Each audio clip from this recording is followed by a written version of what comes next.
Living on the Sunshine Coast, the ocean occupies a central place in all of our lives. But below the surface, there's something lurking. And even the ocean's most lethal killers are afraid of it.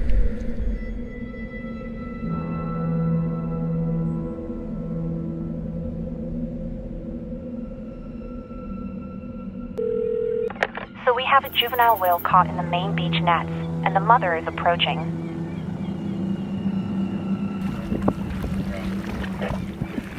Looking pretty exhausted as well.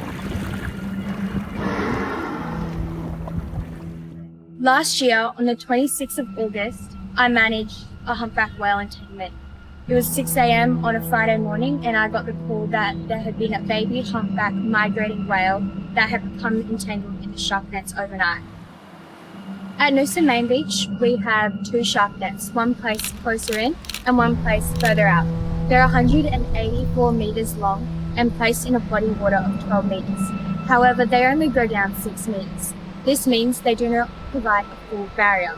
They do not cover the full length of Noosa Main Beach, and they do not go to the bottom of the ocean. On Queensland's Sunshine Coast, discover Australia's best-kept secret. Noosa, with shark-protected beaches, it's safe for the whole family. Shark nets are not at beaches to keep you safe. Shark nets are at beaches to keep politicians safe. They can point at shark nets and go, well, they've been there since 1962. I didn't make the decision, not my fault. It's an entirely a political issue, and the only reason we're not moving forward is politicians who are scared to make progress because they don't want it to be their fault.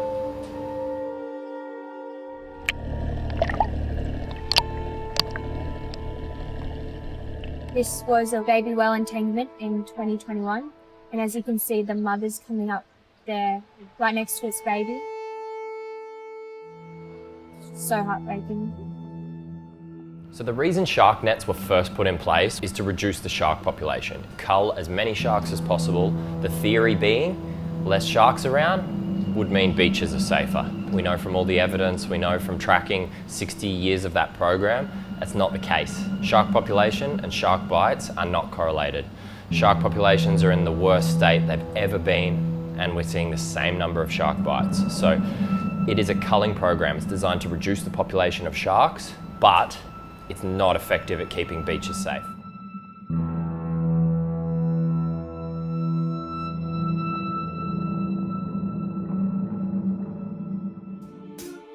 Personally, I think movies and TV shows had the most to blame for our fear of sharks. Psychologists have stated that after the release of the iconic Steven Spielberg film Jaws, a generation of people developed galleophobia, an irrational fear of sharks. So it is obvious why there has been a need for the feeling of safety at our beaches.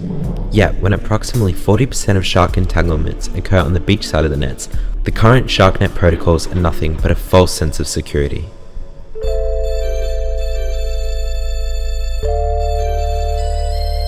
There's so many ways to keep beaches much safer than a silly little fishing net set 500 metres from shore.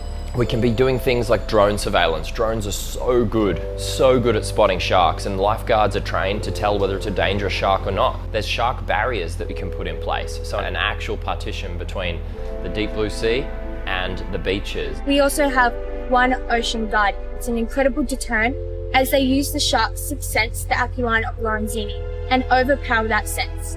It's not like an electric shock, but more like a really bad smell. We also have other alternatives being tested in South Africa, where they're using kelp to deter great white sharks. Oh Lord, please don't let me be misunderstood. I try so hard, don't let me be misunderstood. I try so hard, don't let me